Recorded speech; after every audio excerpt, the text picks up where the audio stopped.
ধন্যবাদ। আমি আমার স্লাইডগুলো একটু অন করি।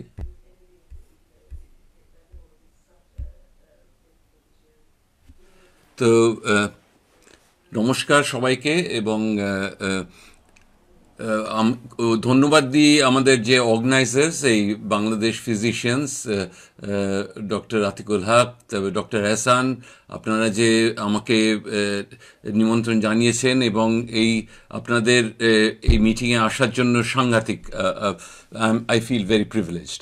তো আজকে আমি আমার মোটামুটি সারা জীবনের যেটা কাজ, আমাদের লার্জ ভেসেল ভ্যাসকুলাইটিস, তার ডায়াগনোসিস অ্যান্ড ম্যানেজমেন্ট, সেই সম্বন্ধে বলছি। আহ, এক সেকেন্ড।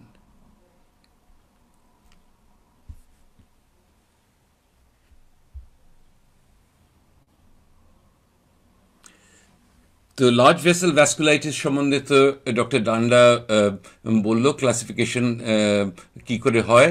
তো পুরো ব্যাপারটা শুরু হয় 1931 সালে মেয়ো ক্লিনিকের বিখ্যাত ডাক্তার ডক্টর বেয়ার্ড হটন।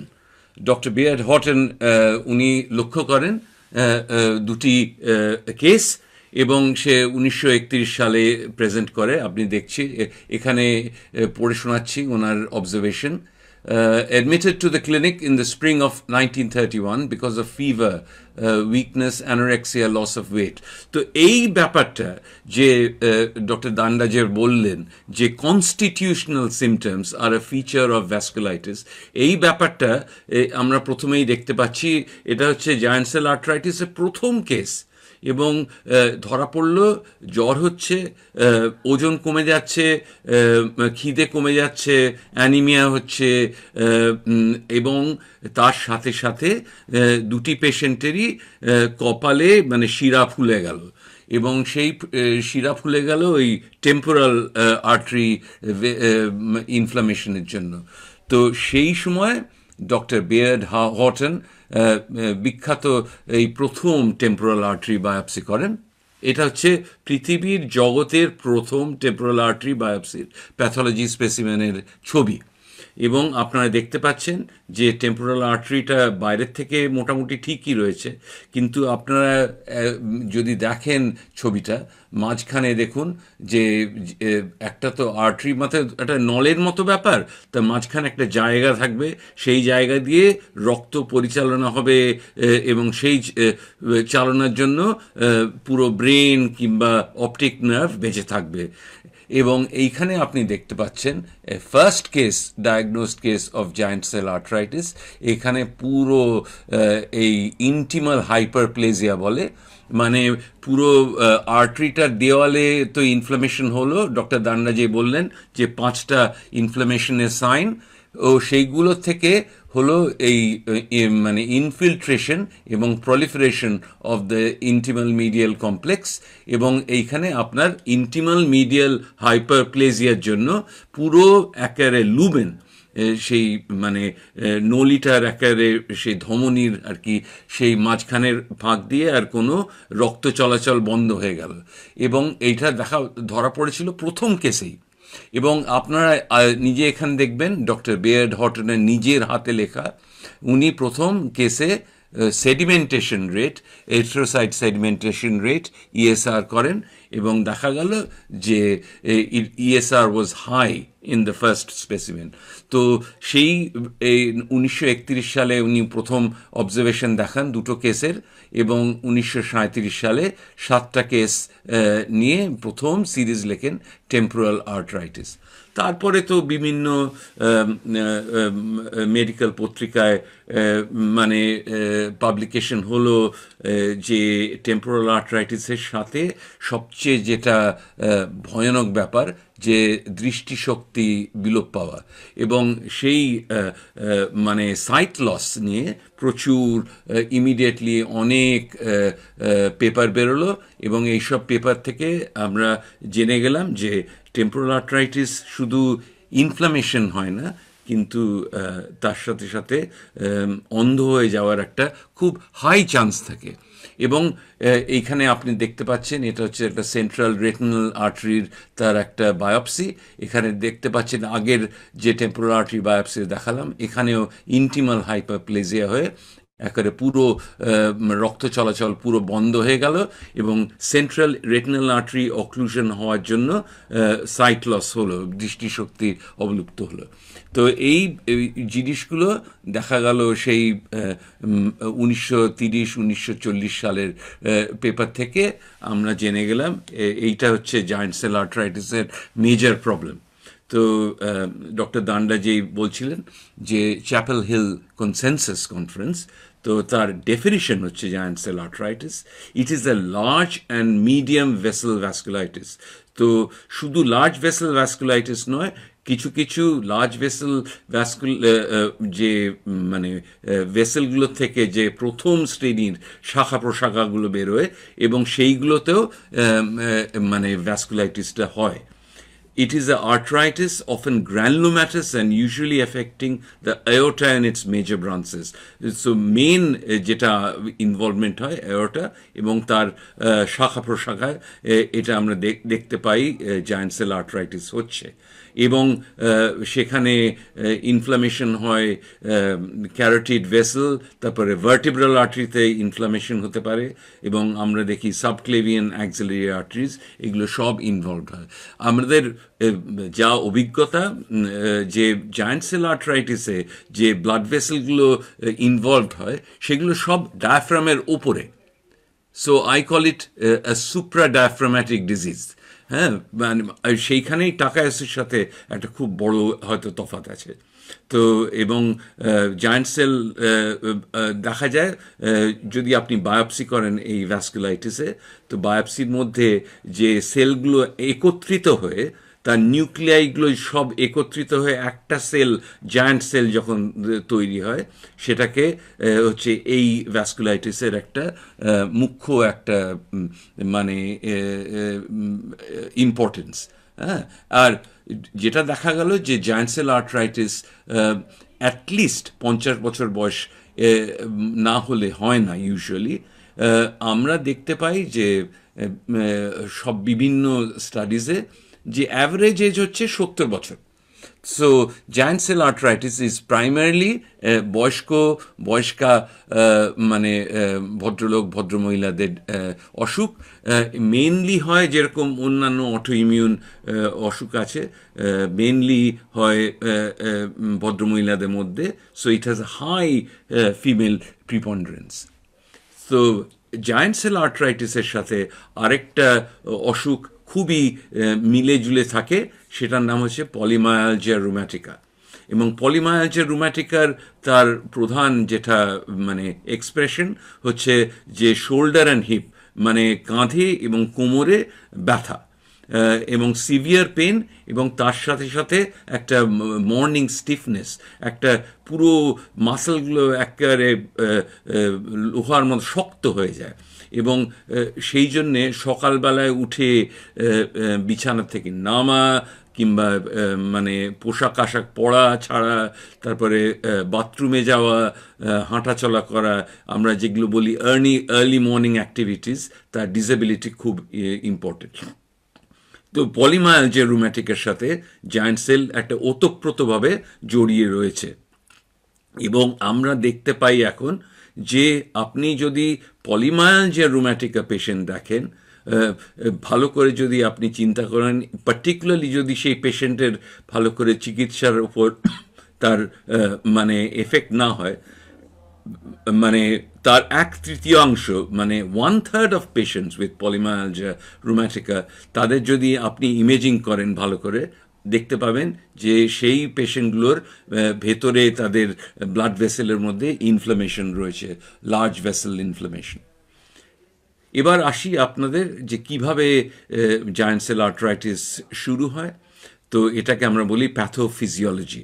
হ্যাঁ, তো প্যাথোফিজিওলজির সবচেয়ে বড় কথা হচ্ছে যে যেই লার্জ ভেসেলে যে প্রথমে একটা ধরনের সেল মানে সেটা অ্যাক্টিভেটেড হয়, সেই সেলটার নাম হচ্ছে ডেনড্রিটিক সেল। এবং ডেনড্রিটিক সেলের ব্যাপারটা হচ্ছে dendritic cell is a very specialised cell, এবং সেটার ডেনড্রিটিক সেলের কাজ হচ্ছে অ্যান্টিজেন এক্সপ্রেশন।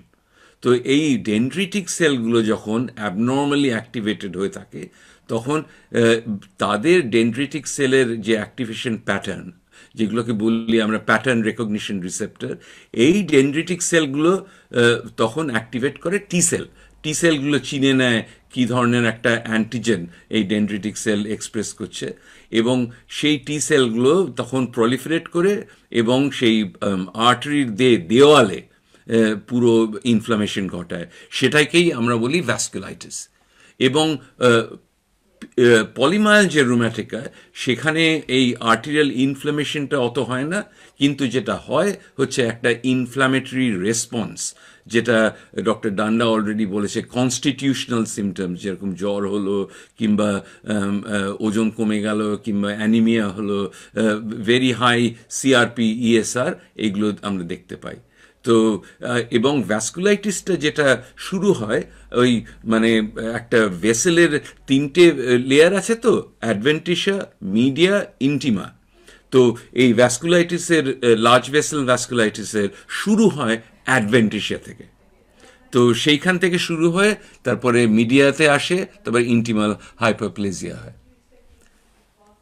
এখন আপনি এখান থেকে বুঝতে পারবেন যে জায়ান্ট সেল আর্থ্রাইটিসের কি সব ম্যানিফেস্টেশন হয়। শুরু হলো ভেসেল ওয়াল ইনফ্লামেশন, দেওয়ালে ভেসেল ওয়ালের দেওয়ালে ইনফ্লামেশন শুরু হলো, এবং তার জন্য যে রক্ত চলাচল বন্ধ হতে থাকে, এবং সেই রক্ত চলাচল বন্ধ হওয়ার জন্য হয় ইস্কিমিয়া, এবং সেই ইস্কিমিয়ার জন্য আমরা দেখি সাংঘাতিক একটা হেডেক শুরু হয়, স্ক্যাল্প টেন্ডারনেস, মানে আমরা ভদ্রমহিলারা প্রথম বুঝতে পারে যে যখন চুল আঁচড়াতে পারেন না, এমন স্ক্যাল্প টেন্ডারনেস হলো।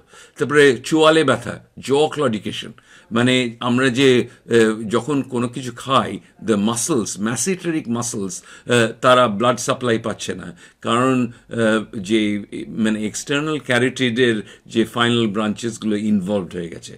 তো জ ক্লডিকেশনের জন্য লোকে খেতে পারে না।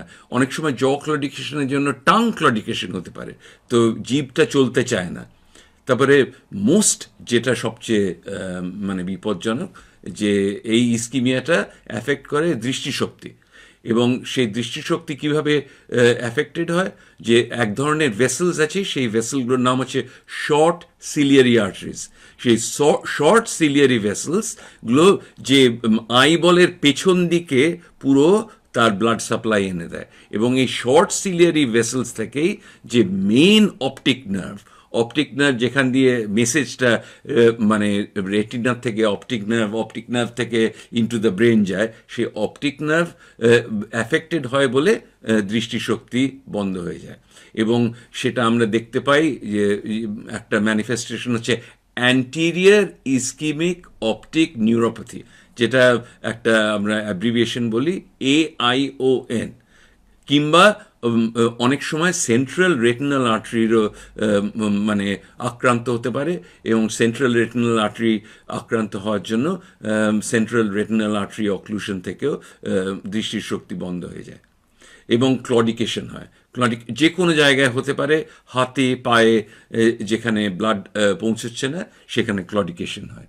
এবং তার সাথে সাথে যেটা হয় হচ্ছে জেনারেল সিমটমস মানে হচ্ছে খুব গ্লানি হয়, এবং ওজন কমে যায়, প্রচুর ওজন কমে যায়।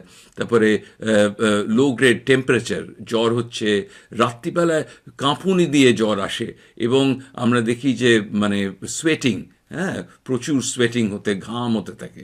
এবং তার সাথে সাথে পলিমায়ালজিয়া, মানে কাঁধে কোমরে ব্যথা, এবং তার সাথে স্টিফনেস, আর ব্লাড টেস্টে rise in the inflammatory markers. আর দু রকমের জায়ান্ট সেল আর্থ্রাইটিস হয়, একটা হচ্ছে ক্রেনিয়াল জিসিএ, যে টেম্পোরাল আর্টারিকে ইনভলভ করে, সেখানে আপনি দেখতে পাবেন যে টেম্পোরাল আর্টারির থিকেনিং, মানে সে মোটা হয়ে গেছে, ফিল করতে পাচ্ছেন, এবং যদি সেই জায়গাটা মানে দের ইজ টেন্ডারনেস, এবং সেখানে কোনো পালস থাকে না। এবং আপনি দেখবেন যে মানে দুটো হাতে দুদিকে যদি ব্লাড প্রেশার নেন, সেখানে ব্লাড প্রেশারের ডিফারেন্স। আমরা আমাদের GCA ক্লিনিকে প্রত্যেকটা পেশেন্টের ব্লাড প্রেশার আমরা দেখি in the right and the left arm, এবং ব্রুইজ শোনা যায় স্টেথোস্কোপে, এবং লিম পালসলেসনেস। তো দু রকমের জিসিএ, একটা হচ্ছে ক্রেনিয়াল জিসিএ, একটা হচ্ছে লার্জ ভেসেল জিসিএ তৈরি হয়। তো যেটা আমরা বললাম যে এই টার্গেট পপুলেশনটা তিন রকমের, একটা হচ্ছে ক্রেনিয়াল জিসিএ, একটা হচ্ছে পলিমায়ালজিয়া রুম্যাটিকা, আর একটা হচ্ছে লার্জ ভেসেল জিসিএ। তো এইগুলো আমরা চিনতে পারি থ্রু ইমেজিং। ডক্টর ডানলা যেরকম বললেন না, যে imaging is very very important in giant cell arthritis. যেরকম আমরা এখানে আল্ট্রাসাউন্ড দিয়ে, ডপলার আল্ট্রাসাউন্ড দিয়ে দেখতে পারি যে টেম্পোরাল আর্টারির দেওয়ালে পুরো এখানে এখানে ইনফ্লামেশন হয়ে গেছে। সেই ইনফ্লামেশনের জন্য এটা আমরা বলি হেলো সাইন। তো হেলো সাইন দেখা যায়, এবং এই halo sign is a characteristic of giant cell arthritis. আপনি যদি আল্ট্রাসাউন্ড করেন, কাঁধের আল্ট্রাসাউন্ড করেন, আপনি দেখতে পাবেন এটা হচ্ছে যে বাইসেপস টেন্ডন, বাইসেপস টেন্ডনের দুদিকে এখানে আপনি দেখতে পাচ্ছেন ফ্লুইড জমে গেছে, inflammation of the biceps tendon. আপনি যদি পেট স্ক্যান করেন তখন আপনি দেখতে পাবেন যে এইখানে subclavian artery, axillary artery, carotid artery, এইখানে সব ইনফ্লামেশন হয়ে বসে আছে। So large vessel vasculitis. সেই জন্যে আমরা এখন লার্জ ভেসেল ভ্যাসকুলাইটিসের ডায়াগনোসিসটা একটু 1990 সালে যে এসিআর ক্রাইটেরিয়া হয়েছিল সেটা আমরা একটু মডিফাই করে এনেছি। আগের ক্রাইটেরিয়ার এইটা ক্রাইটেরিয়া আইটেম ছিল যে 50 বছরের ওপরে এই অসুখটা হতে পারে। আমরা এখনও বলি 50 বছরের ওপরে, তো অ্যাভারেজ আমরা বলি 70 বছর। আর আগে ছিল শুধু নিউ অনসেট হেডেক, এখন আমরা বলি শুধু নিউ অনসেট হেডেক কেন, তার সাথে সাথে ভিজুয়াল সিমটম, মানে দৃষ্টিশক্তির কী কী সিমটম হতে পারে। তো কমন যেটা আমরা দেখি একটা হচ্ছে ডিপ্লোপিয়া, হ্যাঁ, double vision. Diplopia is a very important feature. আর আরেকটা হচ্ছে ব্লার্ড ভিশন, যেখানে দৃষ্টিশক্তিটা মাঝে মাঝে ব্লার্ড হয়ে যায়। আর তৃতীয় হচ্ছে অ্যামোরোসিস ফিউগ্যাক্স, দৃষ্টিশক্তিটা আসে চলে যায়, আসে চলে যায়, এবং এই টেম্পোরারি সাইট লসটাকে, এটাকে আমরা বলি অ্যামোরোসিস ফিউগ্যাক্স। তার সাথে সাথে পলিমায়ালজিয়া রুম্যাটিকা, সেটা আমরা আপনাদের বললাম, কনস্টিটিউশনাল সিমটম, আর চোয়ালে ব্যথা, জ কিংবা টাং ক্লডিকেশন। আর তার সাথে সাথে অ্যাবনর্ম্যালিটি শুধু টেম্পোরাল আর্টারির নয়, কিন্তু এক্সট্রাক্রেনিয়াল আর্টারিজ। আমরা এখন সবসময় প্রত্যেকটা আর্টারি ভালো করে পরীক্ষা নিরীক্ষা করে দেখি, যেরকম রেডিয়াল পালস আছে কিনা, ব্রেকিয়াল পালস আছে কিনা। তারপরে খুব ইম্পর্টেন্ট হচ্ছে আমরা পেশেন্ট যখনই পরীক্ষা করি, তার পেশেন্টের হাত উপরে করে অ্যাক্সিলারি আর্টারিতে কোনো অ্যাবনর্ম্যালিটি আছে কিনা, অ্যাক্সিলারি আর্টারিতে ব্রুই আছে কিনা আমরা সেটা দেখার চেষ্টা করি। ক্যারোটিড আর্টারিতে ক্যারোটিডাইনিয়া, ক্যারোটিড আর্টারি পরীক্ষা করতে গিয়ে ব্যথা হলো, সেই সব দেখে সেটা আমরা মানে সেটা নোট করে, that should be part of the diagnosis. আগে আমরা বলতাম শুধু ইএসআর, এখন আমরা বলি not only ESR but CRP is very important. আজকাল আমরা পার্টিকুলারলি পাশ্চাত্য দেশে এখন ইএসআর এর চেয়ে বেশি সিআরপিটা বেশি ইউজ করি। তার কারণ হচ্ছে যে ইএসআর, ওয়েস্টাগ্রেন ইএসআর খুব অ্যাকিউরেট, কিন্তু বিভিন্ন হসপিটালে, পার্টিকুলারলি আমাদের ইংল্যান্ডের এখানে হসপিটালে ওয়েস্টাগ্রেন ইএসআর কেউ করে না। সেই জন্য Westergren ESR is not very accurate. আমরা যেটা ইউজ করি হচ্ছে সিআরপি, মেনলি সিআরপি ইউজ করি। এবং আগে আমরা বলতাম টেম্পোরাল আর্টারি বায়োপসি, এখন প্রায় বলতে পারেন আমরা টেম্পোরাল আর্টারি বায়োপসি করা ছেড়ে দিয়েছি।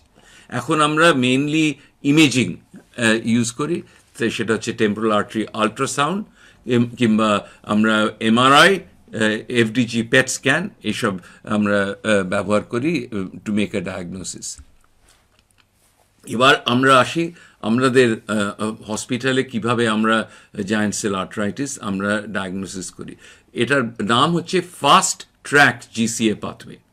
ফাস্ট ট্র্যাক জিসিএ পাথওয়ে, তার জন্য আপনাকে বলবো যে কেন হয় আমাদের fast track GCA pathway.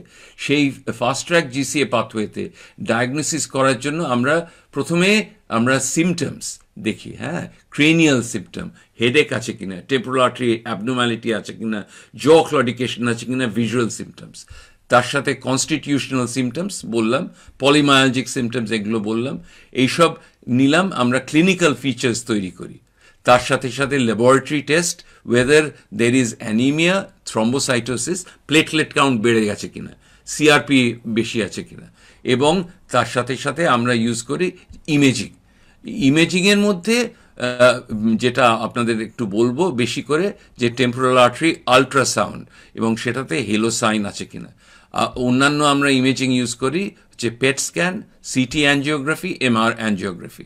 Temporal artery biopsy মাঝে মাঝে আমরা এখনও করি, তবে টেম্পোরাল আর্টারি বায়োপসিটা অনেক কম করি আজকাল, কারণ টেম্পোরাল আর্টারি বায়োপসি একটা হচ্ছে ইনভেসিভ ব্যাপার, মানে ওটা একটা সার্জিক্যাল বায়োপসি করার ব্যাপার।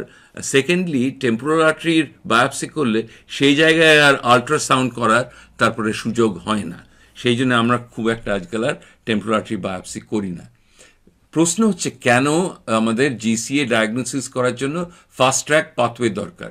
ফাস্ট ট্র্যাক পাথওয়ে এই জন্যে দরকার কারণ অন্যান্য ভ্যাসকুলাইটিসের থেকে সবচেয়ে বড় জিসিএর যেটা problem, it is a critical ischemic disease. মানে জিসিএ অ্যাকিউট একটা অসুখ, যে অন্যান্য আমাদের রুমেটোলজি অসুখগুলো একটু অনেক স্লো শুরু হয়, জিসিএটা হচ্ছে একটা অ্যাকিউট ভ্যাসকুলার প্রবলেম। তো it is a increased risk of ischaemic vascular complication. এখনও আমরা দেখতে পাই 5 জনের মধ্যে ডায়াগনোসিস করার সময় প্রায় 1 থেকে 2 জনের দৃষ্টিশক্তি চলে যায়। So there is a high incidence of sight loss, 20% of cases. তো এবং সেই সাইট লসটা হচ্ছে একটা পার্টিকুলারলি বয়স্ক মানুষের জন্য খুবই ড্যামেজিং। সেটা আমরা প্রিভেন্ট করার চেষ্টা করি, সেই জন্য আমরা ফাস্ট ট্র্যাক পাথওয়ে আমরা শুরু করেছি। So speedy referral to the specialist. তো আমাদের জিপিদের বলা আছে যে ফাস্ট ট্র্যাক যদি জিসিএ কোনো সন্দেহ থাকে আমরা সেদিনের মধ্যেই আমরা দেখে ফেলি, এবং সেটা করার জন্য we can make a timely confirmation of the diagnosis, and সেই জন্য আমরা সেই রুগীর চিকিৎসাও তক্ষুনি শুরু করতে পারি, সেদিনেই আমরা শুরু করে দিই। কি কি আমাদের ক্রাইটেরিয়া ফাস্ট ট্র্যাক ক্লিনিকে? তো বয়স হতে হবে, যেরকম আমাদের 65 বছর ঊর্ধ্বে বয়স আমাদের ইউজুয়ালি দেখি। আমরা খুব একটা নন হোয়াইট পপুলেশনে জিসিএ খুব একটা দেখি না, এবং সেই পেশেন্টের সিমটমস অফ জিসিএ আপনি তো আপনাদের বলেছি কি কি সিমটমস হতে পারে, সেই সিমটমসগুলো আমরা জড়ো করি। এবং GCA is a acute disease, ওই সেই অন্যান্য ভ্যাসকুলাইটিসের মতো it is not so much of a indolent disease. GCA is a acute disease. তো মানে জেনারেলি শুরু হয় 1 থেকে 2 সপ্তাহ কিংবা 3 সপ্তাহ 4 সপ্তাহের মধ্যে, মাঝে মাঝে আমরা তার বেশিও দেখি। So maximum subacute onset. আমরা জিসিএ কখনো দেখি না যে 6 মাস ধরে জিসিএ হয়ে রয়েছে, সেটা কখনোই আমরা দেখি না।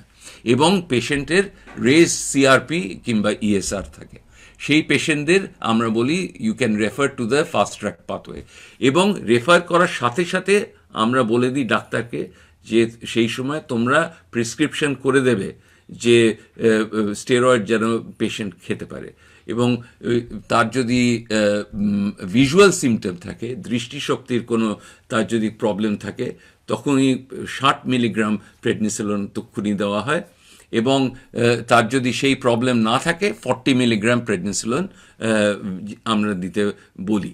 এবং আমাদের ফাস্ট ট্র্যাক সার্ভিসে র্যাপিড অ্যাক্সেস থাকে আল্ট্রাসাউন্ডের জন্য, বায়োপসি, অন্যান্য ইমেজিংয়ের জন্য।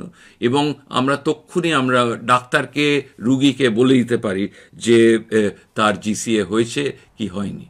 এবং এই মানে ফাস্ট ট্র্যাক ক্লিনিকের জন্য we can reduce the rate of sight loss.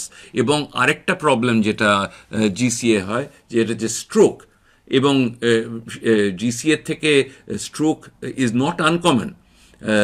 Doctor Danda বলছিলেন যে নিউরোলজিক্যাল ভ্যাসকুলাইটিস, তো নিউরোলজিক্যাল ভ্যাসকুলাইটিস ছাড়াও GCA is actually a much commoner cause of stroke in these patients. তো সেই স্ট্রোক আমরা বন্ধ করতে পারি। এবং সবচেয়ে বড় কথা হচ্ছে কারোর যদি জিসিএ না থাকে সেই পেশেন্টকে স্টেরয়েড দেওয়াটা ঠিক নয়, সেই জন্য আমরা নন জিসিএ পেশেন্টকে স্টেরয়েড বন্ধ করতে পারি। তো কারা কারা ইনভলভ থাকে ফাস্ট ট্র্যাক পাথওয়ে? রুমেটোলজিস্ট, কারণ সে আল্ট্রাসাউন্ড করছে, ফাইনাল ডায়াগনোসিস করছে এবং তার ট্রিটমেন্ট করছে। জিপি খুব ইম্পর্টেন্ট, কারণ সে জিপি প্রথমে সন্দেহ করে পেশেন্ট রুমেটোলজিস্টকে পাঠায় এবং তারপরে আমরা দেখি। Ophthalmologist is a very important person, কারণ আমরা প্রত্যেকটা পেশেন্ট আমরা সবসময় অপথ্যালমোলজির কাছ থেকে তাদের আই ওপিনিয়ন নিয়ে রাখি, তার কোনো আন্ডারলাইং কোনো আই কমপ্লিকেশন আছে কি না। Neurologist is a very important person. এবং যদি বায়োপসি করতে হয় আমরা বায়োপসির জন্য পাঠাই আমাদের ম্যাক্সিলোফেশিয়াল সার্জনের কাছে, because they know how to do the biopsy. তো আমরা আগেই পেপার লিখেছি যে fast track pathway reduces sight loss in giant cell arthritis. সাংঘাতিক ব্যাপার। এবং এর ফার্স্ট অথর হচ্ছে ডক্টর পাটিল। ডক্টর পাটিল এখন ফিরে এসছে ইন্ডিয়াতে, এখন সে পুনেতে কাজ করে, রুমেটোলজি, প্রবীণ পাটিল। এই পেপার এখন মোটামুটি হিস্টোরিক পেপার বলতে পারেন, যে ফাস্ট ট্র্যাক পাথওয়ে এখন পৃথিবী শুদ্ধ সব জায়গায় ফাস্ট ট্র্যাক ক্লিনিক শুরু হয়ে গেছে। এবং এই ফাস্ট ট্র্যাক ক্লিনিকে আমরা অনেক আগে পেশেন্টদের দেখতে পারি, এবং তার জন্য ফাস্ট ট্র্যাক ক্লিনিকের জন্য sight loss has dropped by 3 times। সাংঘাতিক আমাদের সাইট লস কমে গেছে। সেই জন্যে ফাস্ট ট্র্যাক পাথওয়ে এখন শুধু ইংল্যান্ড কেন, আমেরিকা বিভিন্ন জায়গায় ফাস্ট ট্র্যাক পাথওয়ে শুরু হয়ে গেছে। এবং দেখা যাচ্ছে যে ফাস্ট ট্র্যাক পাথওয়েতে সেই কস্ট, মানে জিসিএ তার ট্রিট করার জন্য যে কস্টটা থাকে সেটাও কমে যায়। কারণ একটা সিম্পল পাথওয়ে সেই রুমেটোলজিস্টের কাছে যায়, আল্ট্রাসাউন্ড করে, এবং তার ডায়াগনোসিস হলো কি না হলো সেটা খুব তাড়াতাড়ি বোঝা যায়। সেই জন্যে আমাদের হেলথ কেয়ার সিস্টেমে it is very popular because it is cost friendly. আমরা এখন শুরু করেছি যে জিসিএ ডায়াগনোসিসের জন্য প্রবাবিলিটি স্কোর। এটা হচ্ছে সাউথ এন্ড প্রবাবিলিটি স্কোর। এবং আমি চাই যে আপনারা বিভিন্ন ডিপার্টমেন্টে বিভিন্ন ডায়াগনোসিস করেন, সব অসুখগুলোর প্রবাবিলিটি স্কোর করা উচিত। কারণ আমরা যখনই পেশেন্টকে প্রথমবার দেখি তখনই একবার বুঝতে পারি না যে এটা এই কি এটা নয়। সেই জন্য we should have a probability for making a diagnosis. তো জিসিএ আমরা প্রবাবিলিটি স্কোর শুরু করেছি। সেখানে মানে বিভিন্ন ওয়েটেজ, মানে তার বয়স যদি বেশি থাকে জিসিএ হওয়ার চান্স বেশি, তার যদি অনসেট অফ সিমটমস অ্যাকিউট থাকে জিসিএ হওয়ার চান্স বেশি, সিআরপি যদি বেশি লেভেলে থাকে জিসিএ হওয়ার চান্স বেশি। আমরা সিমটমসের মধ্যেও সেখানে আমরা ওয়েটেজ দিতে পারি 1, 2 কিংবা 3, ডিপেন্ডিং তার হেডেক আছে কিনা, পলিমায়ালজি আছে কিনা, কনস্টিটিউশনাল সিমটমস আছে কিনা, ইস্কিমিক সিমটমস আছে কিনা, তার সাইন্স আছে কিনা। মানে আমরা যখন পরীক্ষা করে দেখতে পাচ্ছি তার ischaemic features, visual features, temporal artery abnormality, extra cranial abnormality, cranial nerve palsy. জিসিএতে একটা ভেরি ইম্পর্টেন্ট হচ্ছে যে cranial nerve palsies, upper cranial nerve, 3rd, 4th, 6th cranial nerves are frequently involved, এবং সেই জন্য আমরা অকিলোমোটর পলসি প্রায় দেখতে পাই। এবং একটা যে স্কোরের একটা খুব ইম্পর্টেন্ট, আমরা নেগেটিভ মার্ক দিই। নেগেটিভ মার্ক যেখানে ইনফেকশন আছে, যেখানে ক্যান্সার আছে, যেখানে অন্যান্য সিস্টেমিক রুমেটোলজিক্যাল কন্ডিশনস আছে, অন্যান্য হেড অ্যান্ড নেক প্যাথোলজি আছে, সেখানে সেই প্রবাবিলিটা আমরা কম করার জন্য একটা নেগেটিভ মার্ক দিই আপ টু -3। তো সেই করে আমরা একটা জিসিএ প্রবাবিলিটি স্কোর তৈরি করি, এবং স্কোর যদি 9-এর কম থাকে আমরা বলি লো প্রবাবিলিটি, 9 থেকে 12-র মধ্যে থাকে সেটা হচ্ছে ইন্টারমিডিয়েট প্রবাবিলিটি, 12-র উপরে থাকলে হাই প্রবাবিলিটি। আমার অনুরোধ আপনাদের সবার কাছে যে আমরা ভ্যাসকুলাইটিস অন্যান্য অসুখের জন্য আমরা প্রবাবিলিটি স্কোর তৈরি করা উচিত, এবং give positive marks for high probability এবং negative marks for alternative conditions. এবং এই থেকে আমরা দেখতে পাই যে আমাদের ক্লিনিকে যাদের দেখি তারা হচ্ছে ইউজুয়ালি ইন্টারমিডিয়েট কিংবা হাই প্রবাবিলিটি। আমরা ক্লিনিকে আজকাল আমরা লো প্রবাবিলিটি পেশেন্টদের দেখা বন্ধ করে দিয়েছি, কারণ এই লো প্রবাবিলিটি পেশেন্টদের মধ্যে GCA diagnosis is very rare. তো আমরা যখন আমাদের ক্লিনিকে যখন পেশেন্টদের দেখি, আমরা সবসময় বলি লো প্রবাবিলিটি কিংবা ইন্টারমিডিয়েট প্রবাবিলিটি কিংবা হাই প্রবাবিলিটি, এবং তাদের আমরা আল্ট্রাসাউন্ড টেস্ট করি, এবং আল্ট্রাসাউন্ড সব বিভিন্ন গ্রুপে টেস্ট হয়, এবং আলটিমেটলি ক্লিনিকে যখন পেশেন্ট এলো এই 4টে ডায়াগনস্টিক গ্রুপ তৈরি হলো। হয় আমরা বলতে পারি না এই রুগীর জিসিএ হয়নি, কিংবা বলতে পারি হ্যাঁ নিশ্চয়ই জিসিএ আছে।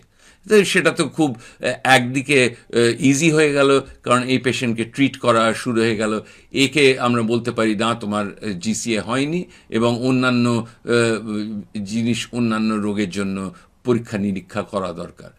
বাকি আমরা দেখি যে হয় জিসিএ ইজ আনসার্টেন, মানে যেখানে আমরা ঠিক বলতে পারছি না জিসিএ আছে কি জিসিএ নেই, কিংবা আমরা বলছি যে আমরা জিসিএ হিসেবে ট্রিট করব, চিকিৎসা করব জিসিএ হিসেবে, কিন্তু অন্যান্য আমরা কয়েকটা পরীক্ষা করে দেখি জিসিএ হয়েছে কিনা। এই সব ক্ষেত্রে আমরা তখন অ্যাডিশনাল টেস্ট অন্যান্য পরীক্ষা করি এবং আবার ক্লিনিক্যালি ইভ্যালুয়েট করি, এবং এই সব ক্ষেত্রে আমরা টেম্পোরাল আর্টারি বায়োপসি করছি, আমরা পেট স্ক্যান করছি, এমআরএ করছি, সিটিএ করছি, অন্যান্য সব পরীক্ষা নিরীক্ষা করছি। তো আমি আমার অনুরোধ যে বিভিন্ন অসুখে সব অসুখে এই approach to the diagnosis of condition is actually applicable. সেই আমরা পাবলিশ করেছি নভেম্বর মাসে probability based algorithm using ultrasound and additional tests for suspected GCA in a fast track clinic. তো হিস্ট্রি, ব্লাড টেস্ট আর সায়েন্স থেকে আমরা একটা pre test probability score তৈরি করছি, আল্ট্রাসাউন্ড স্ক্যান করছি। আল্ট্রাসাউন্ড স্ক্যানে আমরা বলছি জিসিএ আছে কি জিসিএ নেই, অথবা আমরা বলতে পারছি না। এই অনিশ্চয়তা যখন থাকছে তখন আমরা অ্যাডিশনাল পরীক্ষা নিরীক্ষা করি, সে হচ্ছে temporal artery biopsy, PET scan, CT scan, অন্যান্য সব পরীক্ষা আমরা করি। এবং এটাও পাবলিশড হয়েছে ডিসেম্বর মাসে RMD ওপেনে আমাদের প্রবাবিলিটি বেসড অ্যালগোরিদম। এবার আসি আমাদের জিসিএ, যে দুরকম জিসিএ আছে তার তফাৎ কি। একটা হচ্ছে ক্রেনিয়াল জিসিএ, একটা হচ্ছে লার্জ ভেসেল জিসিএ। ক্রেনিয়াল জিসিএতে আপনি দেখতে পাচ্ছেন যে এইখানে টেম্পোরাল আর্টারি কিংবা ব্রাঞ্চেস এগুলোর ফুলে যাচ্ছে, এখানে ইনফ্লামেশন হচ্ছে। আর লার্জ ভেসেল জিসিএতে এখানে এওর্টা কিংবা তার প্রথম শ্রেণীর যেসব শাখা প্রশাখা এইসব ভেসেলগুলো ইনভলভড হয়। তো লার্জ ভেসেল জিসিএ আর জিসিএর মধ্যে তফাৎ হচ্ছে যে লার্জ ভেসেল জিসিএতে বায়োপসি করে লাভ নেই, temporal artery biopsy is generally negative. তো কারণ লার্জ ভেসেল জিসিএতে তো usually temporal artery is not involved, এবং মানে তাদের মধ্যে একটা মাইনরিটি হ্যাজ ক্রেনিয়াল সিমটমস। এবং অনেক লার্জ ভেসেল জিসিএ আপনি দেখবেন যে এসিআর ক্রাইটেরিয়া ফুলফিল করছে না, এবং এই সব লার্জ ভেসেল জিসিএতে দৃষ্টিশক্তি খুব একটা ইম্পেয়ার্ড হয় না, ভিজুয়াল সিমটমস আর ইনফ্রিকুয়েন্ট। এবং আমরা দেখি লার্জ ভেসেল জিসিএ তার বয়স অ্যাভারেজ ক্রেনিয়াল জিসিএ থেকে 10 বছর কম শতকরা, এবং ডায়াগনস্টিক ডিলেও একটু বেশি হয়।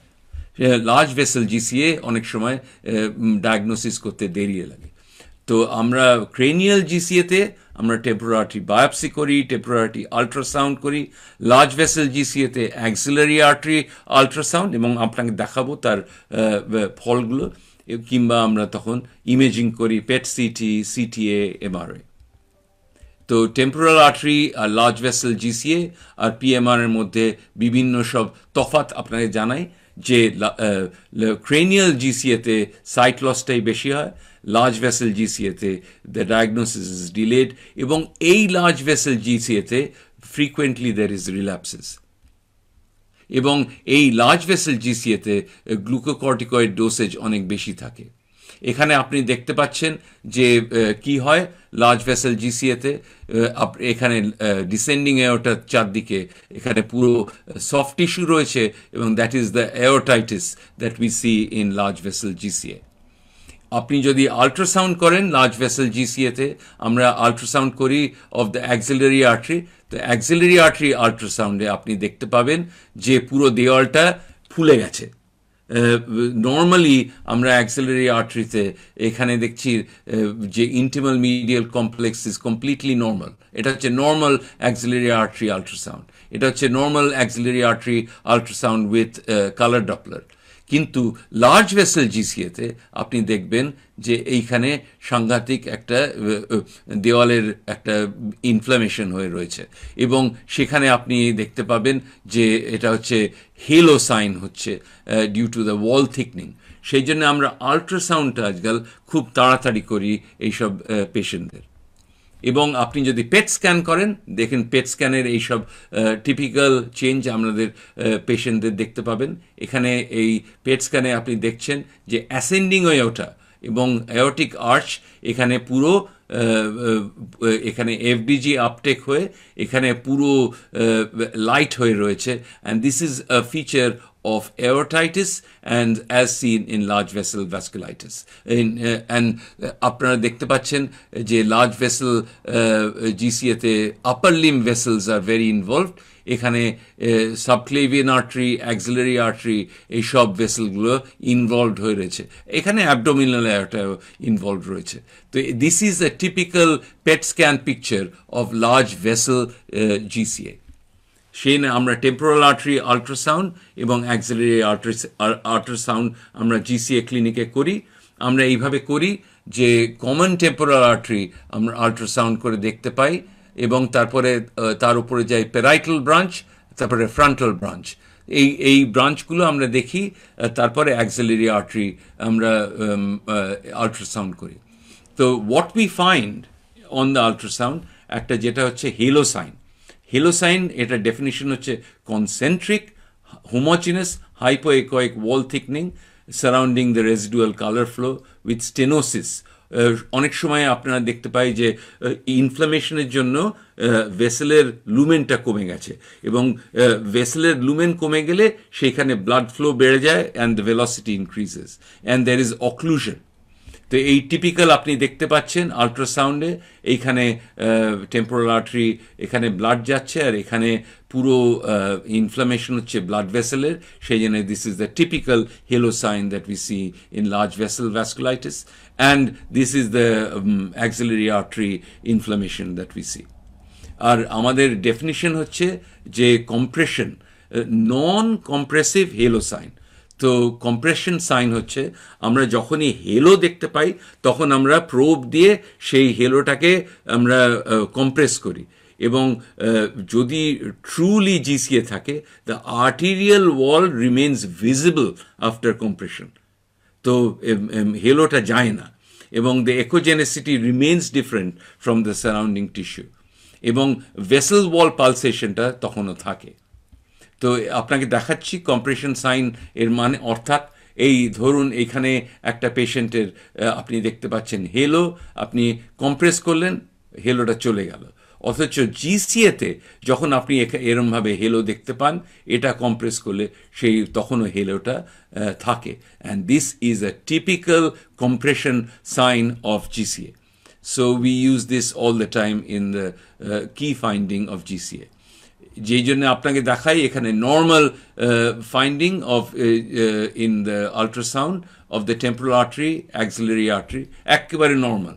টেম্পোরাল আর্টারি এখানে কোনো হেলো নেই, এখানে অ্যাক্সিলারি আর্টারি আপনি দেখতে পাচ্ছেন ইন্টিমাল মিডিয়াল কমপ্লেক্স কমপ্লিটলি নর্মাল, অথচ এইখানে জিসিএ থাকলে আপনি দেখতে পাচ্ছেন হেলো সাইন, এবং অ্যাক্সিলারি আর্টারি আপনি দেখুন আল্ট্রাসাউন্ড, আপনার অন্য কোনো ইমেজিং করার দরকার নেই, কোনো দরকার নেই, আপনি অ্যাক্সিলারি আর্টারি আল্ট্রাসাউন্ড করে আপনি দেখতে পাচ্ছেন কিভাবে এখানে দেওয়াল, এখানে ওয়ালটা কীরকম থিকেন রয়েছে।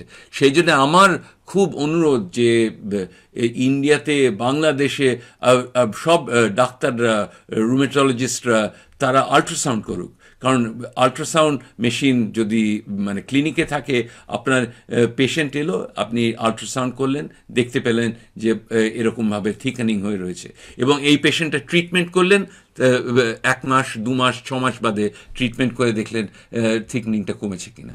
আজকাল আমরা করি নতুন ধরনের আল্ট্রাসাউন্ড, যেটা হচ্ছে we have developed something call the halo score. Hello score মানে হচ্ছে আমরা আল্ট্রাসাউন্ড করে কমন টেম্পোরাল, প্যারাইটাল, ফ্রন্টাল এই আমরা গ্রেড করতে পারি। মানে হেলোটা যখন দেখতে পাচ্ছি সেটা ছোট হেলো না বড় halo, so grade 0 to grade 4, এবং আমরা এগুলো অ্যাড করে এই temporal artery segments and the parietal and the axillary artery segments, we can come up with the halo score. এবং হেলো স্কোর করে আমরা দেখেছি যে এটা আমরা বুঝতে পারি যে অসুখটা মানে মাইল্ড, মডারেট না সিভিয়ার। আমরা দেখতে পাই যে খুব হাই হেলো স্কোর থাকলে, high risk of ocular symptoms, খুব হাই হেলো স্কোর থাকলে আমরা দেখি যে ইনফ্লামেশন বন্ধ হয় না, সিআরপি খুব হাই থাকে, ইএসআর খুব হাই থাকে, এবং হেলো স্কোর যদি বেশি থাকে, predictive of unfavourable disease outcome.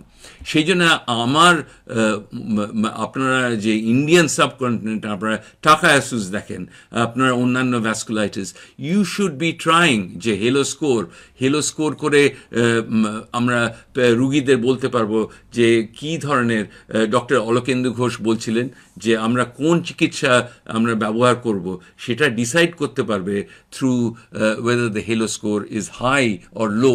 সেই মানে সিভিয়ার ট্রিটমেন্ট করব নাকি ট্রিটমেন্টটা শুধু একটু মাইল্ড করা দরকার। And Halo score gives you diagnostic accuracy for a clinical diagnosis of GCA. তো যাই হোক, একটু পলিমায়ালজিয়া রুম্যাটিকের সম্বন্ধে একটু বলে নিই, কারণ পলিমায়ালজিয়া রুম্যাটিকাও জিসিএ এর একটা ম্যানিফেস্টেশন।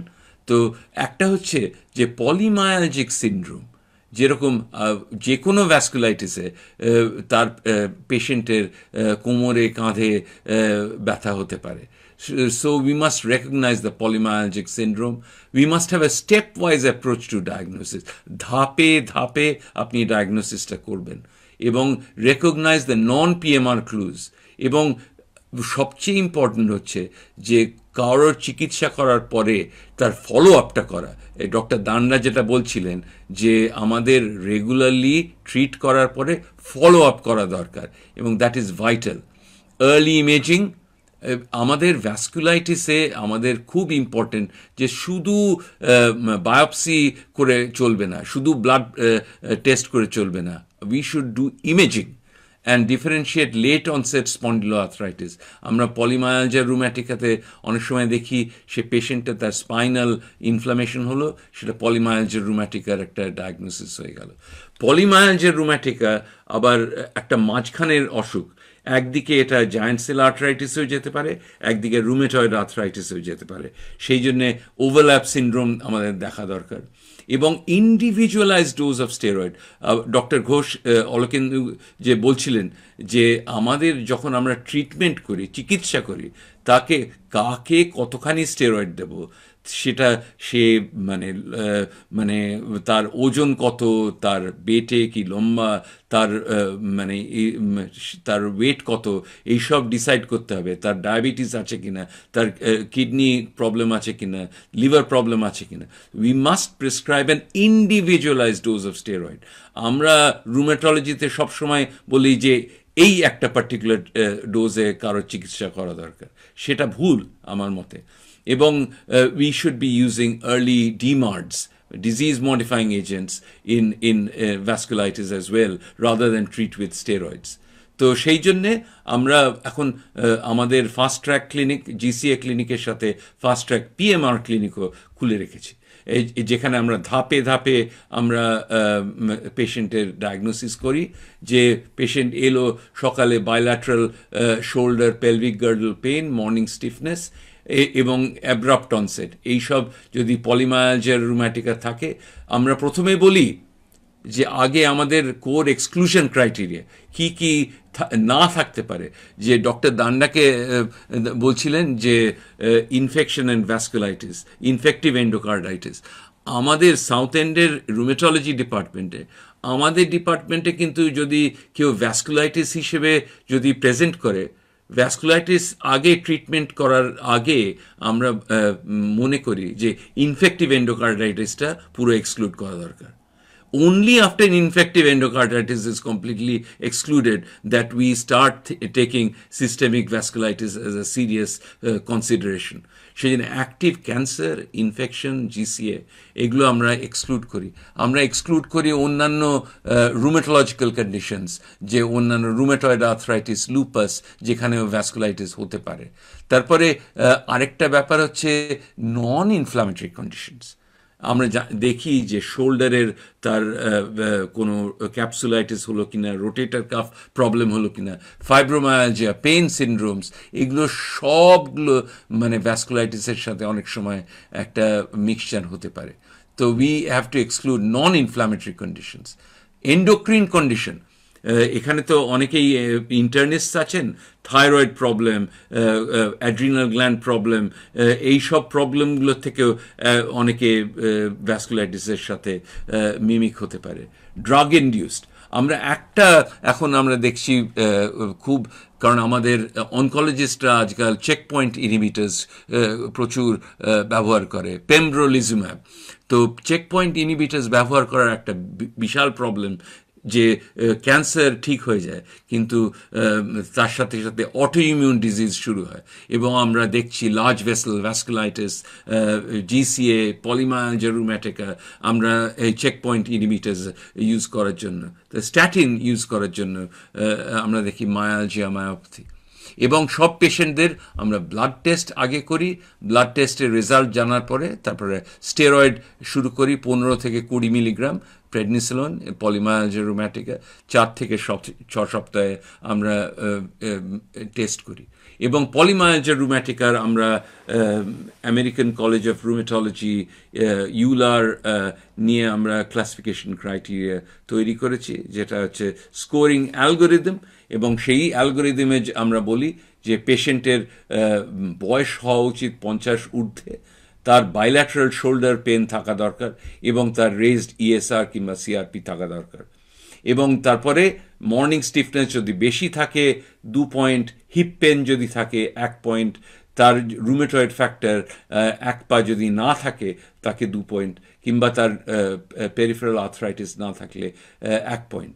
এবং আল্ট্রাসাউন্ড আমরা করি, আল্ট্রাসাউন্ডে সাবডেল্টয়েড বার্সাইটিস, বাইসিপিটাল টিনোসাইনোভাইটিস আছে কিনা, এইসব দেখে আমরা পলিমায়ালজিয়া রুম্যাটিকা আমরা ডায়াগনোসিস করি। এবার আসি আপনাদের একটু স্টেরয়েড সম্বন্ধে।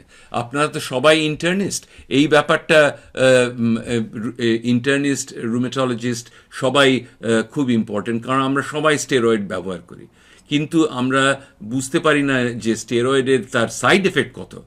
এবং আমরা সবসময় বলি যে স্টেরয়েডের আমরা জিসিএতে শুরু করি 40 to 60 মিলিগ্রাম, কিন্তু সেই 60 মিলিগ্রাম আমরা ইউজ করি যেখানে হায়ার বডি ওয়েট কিংবা risk factor for ischaemic vascular complication. আবার লোয়ার যদি বডি ওয়েট থাকে সেখানে low level of steroid use করি। কোমরবিডিটি থাকলে যেরকম ডায়াবেটিস, অস্টিওপোরোসিস, গ্লকোমা, অন্যান্য রিস্ক ফ্যাক্টর, আমরা গ্লুকোকর্টিকয়েড কম ইউজ করি। আমরা যখনই কোনো দৃষ্টিশক্তি নিয়ে কখনো পেশেন্ট অ্যাডমিটেড হলো, সবসময় আমরা ইন্ট্রাভিনাস স্টেরয়েড ইউজ করি। 3 দিন ধরে আমরা মিথাইল প্রেডনিসোলোন দিই, এবং আজকাল ইউজ করছি intravenous tocilizumab in patients with visual symptoms in a hyperacute GCA. তো আমরা তারপরে স্টেরয়েড দিয়ে যখন অসুখটা স্টেবল হয়ে গেল, তখন গ্র্যাজুয়ালি আমরা স্টেরয়েডের ডোজ রিডিউস করি 40 থেকে 30, 30 থেকে 20, 20 থেকে তারপর 2.5 মিলিগ্রাম করে প্রতি 2 সপ্তাহ করে আমরা রিডিউস করি। তারপরে 10 মিলিগ্রামে আসার পরে প্রতি মাসে 1 মিলিগ্রাম করে আমরা রিডিউস করি। Has to be a gradual taper of corticosteroids. আর যদি কোনো রিল্যাপস হয় তখন আমরা আবার higher dose of steroid use করি।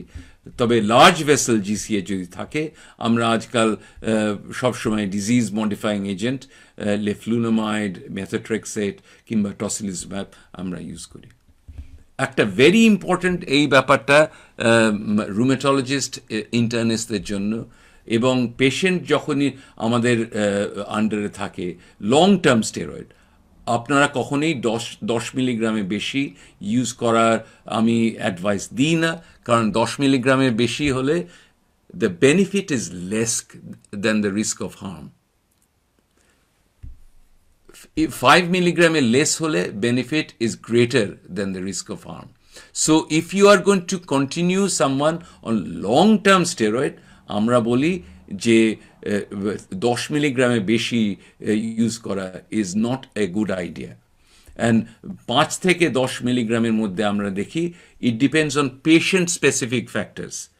তো পেশেন্টের অন্যান্য রিস্ক ফ্যাক্টর আছে কিনা, পেশেন্টের তার মানে লাইফস্টাইল স্বাস্থ্যকর তার জীবন ধারণের প্রথা আছে কিনা, এবং সেই জন্য সবসময় আমরা চেষ্টা করব we must use the lower dose of steroid, যেখানে মানে তার উপকার বেশি হচ্ছে ক্ষতি কম হচ্ছে, আর স্টেরয়েড বেশি ডোজ থাকলে তার ক্ষতি বেশি হচ্ছে উপকার কম হচ্ছে। তো সেই জন্যে আমরা এই জিনিসগুলো আমাদের রুগীদের সাথে আমরা কথা বলে দেখি, এবং কি কি ব্যাপারে আমরা দেখি যে উপকার বেশি হয় স্টেরয়েডের, যেখানে early diagnosis, low disease activity, cumulative steroid dose should be reduced.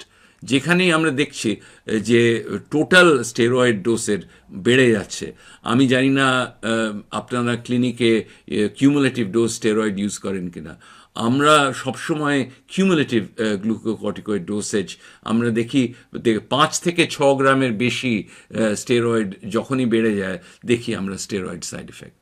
So that is very, very important aspect of managing steroid.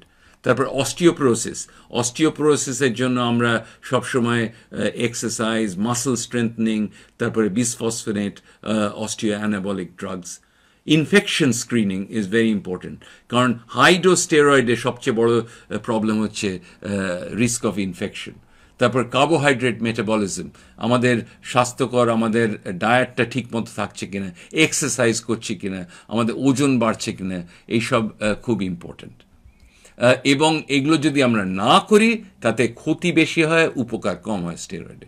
সেই জন্যে আমাদের সবারই জেনে থাকা দরকার যে স্টেরয়েড যখনই আমরা ইউজ করব, we should use only the minimum effective dose of corticosteroid. আমরা জিসিএতে আজকাল লেফলুনোমাইড খুব ইউজ করি, যে লেফলুনোমাইড তো শুরু হয়েছিল রুমেটয়েড আর্থ্রাইটিসে, এবং আমরা দেখেছি যে জিসিএ পিএমআরে খুব ভালো কাজ হয়, এবং বিভিন্ন কেস রিপোর্টে দেখা গেছে লেফলুনোমাইড খুব ভালো কাজ করছে। এখন আমরা আরসিটি করছি অফ লেফলুনোমাইড ইন জিসিএ। এবার আসি the use of biologic agents in GCA. দুটো প্রিন্সিপাল আছে জিসিএর প্যাথোজেনেসিস। একটা হচ্ছে সিস্টেমিক ইনফ্ল্যামেটরি সিন্ড্রোম, যেটা হচ্ছে TH17 mediated, mainly driven by IL-1 and IL-6। Interleukin 1, interleukin 6 হচ্ছে সাইটোকাইন, যেটাতে TH17 পাথওয়ে ড্রিভেন, আর এটার সাথে ওই পুরো ইনফ্ল্যামেটরি সিমটমসগুলো তৈরি হয়। আর আরেকটা যেটা পাথওয়ে TH1 পাথওয়ে, সেটা ট্রান্সমিউরাল ইনফ্লামেশন অন দ্য ভেসেল ওয়াল, যেখানে আমরা দেখতে পাচ্ছি যে ধমনী যে আর্টারিটার তার দেওয়ালের মধ্যে ইনফ্লামেশন হচ্ছে, সেটা হচ্ছে TH1 driven pathway, driven by interferon gamma and other cytokines. এবং সেইখানেই আমরা দেখতে পাই যে ভেসেল তার সেই আর্টারিটার তার ডিস্ট্রাকশন হচ্ছে, এবং সেইখানেই আমরা দেখতে পাই যে রক্ত চলাচল বন্ধ হচ্ছে। প্রায় 32 বছর আগে আমেরিকার অ্যাটলান্টা শহরে আমি প্রথম ডিসক্রাইব করি বক্তৃতাতে যে interleukin 6 elevation in GCA and PMR. দেখা গেল যে চিকিৎসার আগে জিসিএ খুব হাই লেভেল অফ ইন্টারলিউকিন 6 থাকে, কন্ট্রোলের অনেক কম থাকে, এবং ট্রিটমেন্ট করার সাথে সাথে সেই লেভেল কমে যায়। এখানে দেখতে পাচ্ছেন যে টেম্পোরাল আর্টারি বায়োপসির এখানে ইন্টারলিউকিন 6 ভর্তি। সো আমরা এখন আমাদের ধারণা যে GCA may be an IL-6 driven disease. তো IL-6 প্রথম আমরা ডিসক্রাইব করি বহু বছর আগে, এখন 30 বছর আগে আমরা এটা ডিসক্রিপশন। তো এখন আমরা টসিলিজুম্যাব দিয়ে এই ইন্টারলিউকিন 6কে এখন আমরা ইনহিবিট করতে পারছি, এবং ইংল্যান্ডে আমরা প্রথম ইন্টারলিউকিন 6কে ইনহিবিট করি আমরা টসিলিজুম্যাব দিয়ে চিকিৎসা করি লার্জ ভেসেল GCA। এই আমাদের গত মাসে এটাও RMD ওপেনে একটা বেরিয়েছে পেপার, আপনারা পড়ে, এটা হচ্ছে বহু আগের, সরি গত মাসে আরেকটা বেরিয়েছে, এটা হচ্ছে long term efficacy and safety of tocilizumab in giant cell arthritis and large vessel vasculitis. আমরা এটাতে দেখিয়েছি যে মাসে মাসে যদি আপনি ইন্ট্রাভিনাস টসিলিজুম্যাব দেন 8 মিলিগ্রামস পার কিলো, এবং তাতে সব পেশেন্টদের খুব উপকার হয় এবং they get very much better. Problem হচ্ছে টসিলিজুম্যাব বন্ধ করলে আবার ফ্লেয়ার হচ্ছে এইসব পেশেন্টদের, এবং আপনি দেখতে পারবেন এখানে যে স্টেনোসিস, এটা হচ্ছে লার্জ ভেসেল GCA এর টিপিক্যাল পিকচার। আপনি যদি আল্ট্রাসাউন্ড করেন দেখুন এরকম কীরকম পুরো দেওয়ালে এরকম স্টেনোসিস হয়ে রয়েছে, ব্লাড ফ্লো কমে গেছে, এবং টসিলিজুম্যাব দেওয়ার পরে এখানে পুরো মেডিকেল রিভ্যাসকুলারাইজেশন। আমরা তো সব পেশেন্টদের আমরা ভ্যাসকুলার সার্জনদের কাছে সার্জিক্যাল রিভ্যাসকুলারাইজেশন পাঠাই, এটা হচ্ছে মেডিকেল রিভ্যাসকুলারাইজেশন। এবং এইটা আমরা এখন জানি যে এরপরে হয়েছে জিয়াক্টা স্টাডি, আপনারা হয়তো পড়েছেন জিয়াক্টা ট্রায়াল, এটা আমরা পাবলিশ করেছি, ফার্স্ট অথর হচ্ছে Johnstone, New England Journal of Medicine 2017 এটা আমরা পাবলিশ করি। এবং এই জিয়াক্টা ট্রায়ালে আমরা পেশেন্ট উইথ GCA, এই GCA পেশেন্টদের টসিলিজুম্যাব দেওয়া হয়, এবং দেখা যায় যে টসিলিজুম্যাব দিলে you can get sustained steroid free remission, এবং খুব high percentage of steroid free remission compare to the placebo group. And এর থেকে এখন তো টসিলিজুম্যাব বিশ্বে সব জায়গায় অ্যাপ্রুভড হয়ে গেছে, এবং দেখা গেছে টসিলিজুম্যাব ব্যবহার করলে যে স্টেরয়েড যে ডোজটা, টোটাল স্টেরয়েড ডোসেজ সাংঘাতিক কমে যায় two 50%. Tocilizumab group of patients only use 50% of the total steroid compared to the placebo group. সেই জন্য এখন আমরা টসিলিজুম্যাব অনেক ব্যবহার করছি, particularly in relapsing disease কিংবা রিফ্র্যাক্টরি ডিজিজ, যে ইন লার্জ ভেসেল ভ্যাসকুলাইটিস কিংবা ক্রেনিয়াল GCA, যেখানে আমরা দেখছি স্টেরয়েড কমাতে গিয়ে রিল্যাপস হচ্ছে রেগুলারলি, কিংবা যেখানে স্টেরয়েড দেওয়ার পরেও দেখতে পাচ্ছি যে তার কোনো উপকার হচ্ছে না, সেই সব ক্ষেত্রে আমরা আজকাল রেগুলারলি এখন টসিলিজুম্যাব ব্যবহার করছি। এবং এটাও আমরা পেপার আমরা পাবলিশ করেছি এই recently, efficacy and safety of tocilizumab giant cell arthritis, a single center experience using imaging. আজকাল আমরা ভ্যাসকুলাইটিস সবসময় আমাদের অ্যাসেসমেন্ট হয়, ইমেজিং হচ্ছে একটা very very important tool as a diagnostic and monitoring tool. তো আমরা এখানে প্রচুর পেশেন্ট আমরা ট্রিট করেছি, মেনলি নাইস রেগুলেশন হচ্ছে যে রিল্যাপসিং কিংবা রিফ্র্যাক্টরি কিংবা ইস্কিমিক GCA না থাকলে আমরা টসিলিজুম্যাব দিতে পারি না। তো এই হচ্ছে আমাদের পেশেন্ট, এবং টসিলিজুম্যাব বেশিরভাগকে দেওয়ার 70% of our patients have no problem, তাদের কোনো অসুবিধা হয় না, তারা ফ্রিলি টসিলিজুম্যাব নিতে পারে। কিছু কিছু পেশেন্টের তাদের ডিসকন্টিনিউ করতে হয়, ইনফেকশন হয়ে গেল কিংবা ইন্টারাপ্ট করতে হলো, তাদের ইনফেকশনের জন্য ক্যান্সার হলো, অনেক সময় ডিসকন্টিনিউ করতে হয়েছে। তো আমাদের দেখেছি আমরা remission 91%, so very dramatic effect of tocilizumab in giant cell arthritis. সবার সেরকম উপকার হয় না, 9% অফ আর কেসেস আমরা দেখছি যে এখনও সেই পেশেন্টদের অন্যান্য চিকিৎসা করতে হয়, অনেক সময় we have to add in other immunosuppression such as leflunomide. এবং আমরা দেখছি টসিলিজুম্যাব দিয়ে সাংঘাতিক স্টেরয়েডের ডোজ কমাতে পারছি, dramatic reduction in steroid dosage with tocilizumab. এবং আমরা যখন আল্ট্রাসাউন্ড করি, আল্ট্রাসাউন্ডে আপনারা দেখতে পারেন যে টেম্পোরাল আর্টারির তার যে সোয়েলিং, দেয়ালের যে ওয়ালের যে সোয়েলিং সাংঘাতিক কমে যায়, ইন্টিমাল মিডিয়াল কমপ্লেক্সের যে থিকনেস কমে যায় in the axillary arteries, the parietal branch, frontal branch, সব আর্টারিজে আমরা দেখি যে halo thickness and the intimal medial thickness is dramatically reduced with the use of tocilizumab. এবং আমরা দেখি যে পেট স্ক্যান, এইসব আমাদের যেসব পেশেন্টদের আমরা টসিলিজুম্যাব দিয়েছি তাদের আমরা পেট স্ক্যান করেছি টসিলিজুম্যাব দেওয়ার আগে এবং 1 বছর বাদে, এবং আমরা যেটা ক্যালকুলেট করি টোটাল ভ্যাসকুলার স্কোর।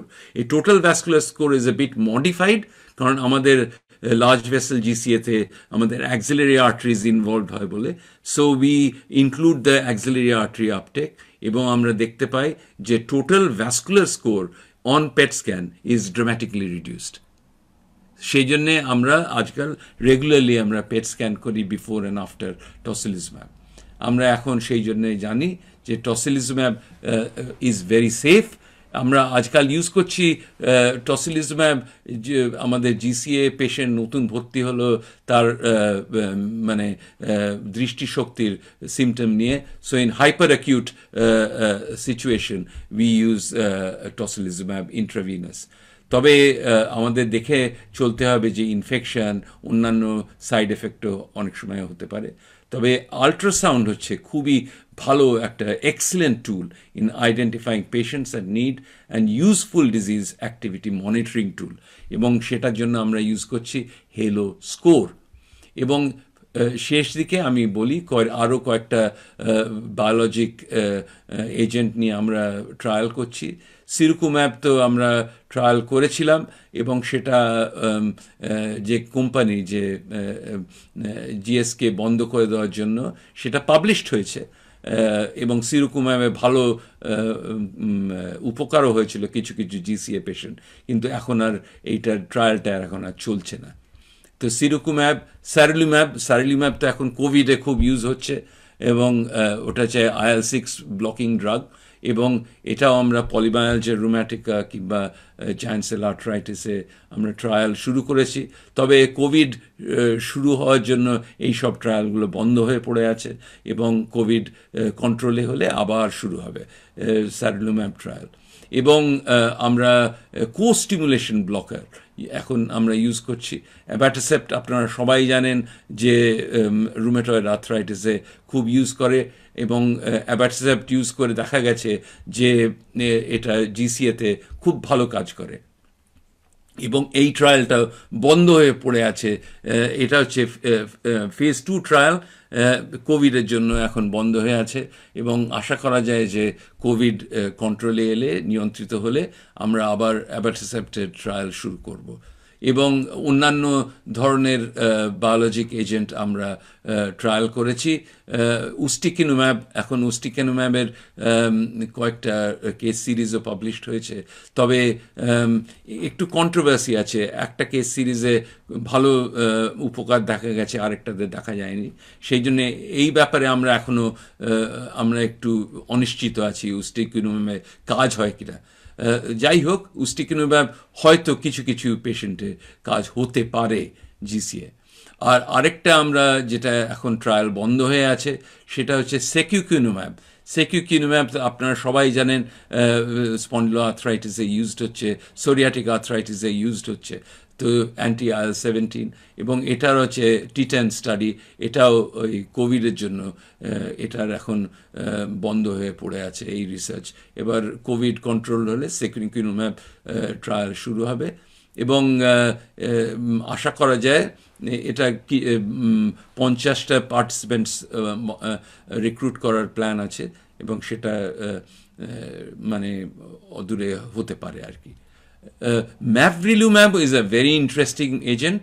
তো আপনারা সবাই জানেন ফেলটিজে GM-CSF দিয়ে ট্রিটমেন্ট করা হয়।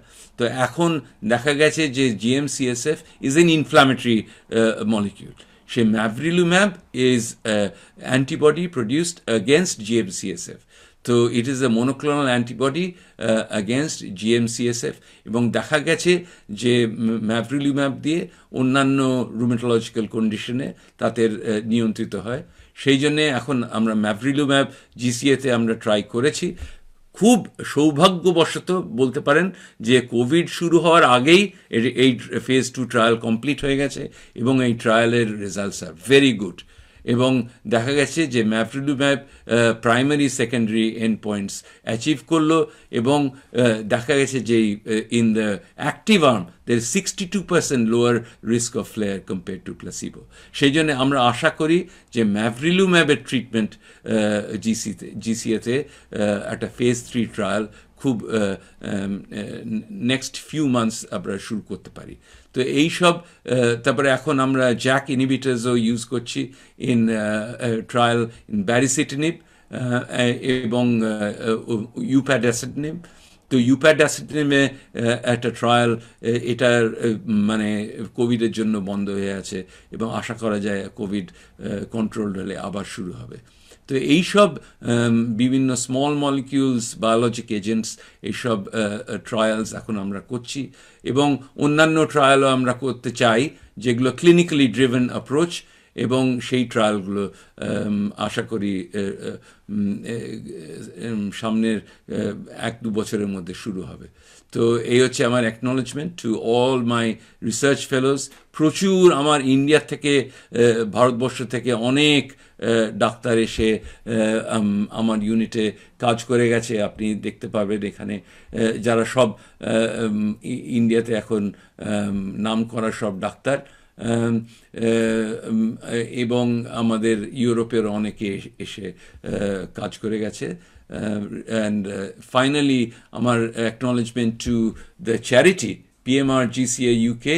সেই চ্যারিটি, আপনারা জানেন যে একটা খুব ইম্পর্টেন্ট অ্যাসপেক্ট হচ্ছে যে পেশেন্ট অ্যাওয়ারনেস তৈরি করা, এবং আমাদের চ্যারিটি খুব ভালো কাজ করছে। চ্যারিটির অনেক লোকের এখানে নাম দেওয়া আছে, এবং এসিআর, বিএসআর, ইউলার সবাই এই যে কাজগুলো আপনাদের দেখালাম মানে এগুলো পাবলিশ করার জন্য সাহায্য করেছে। Thank you very much.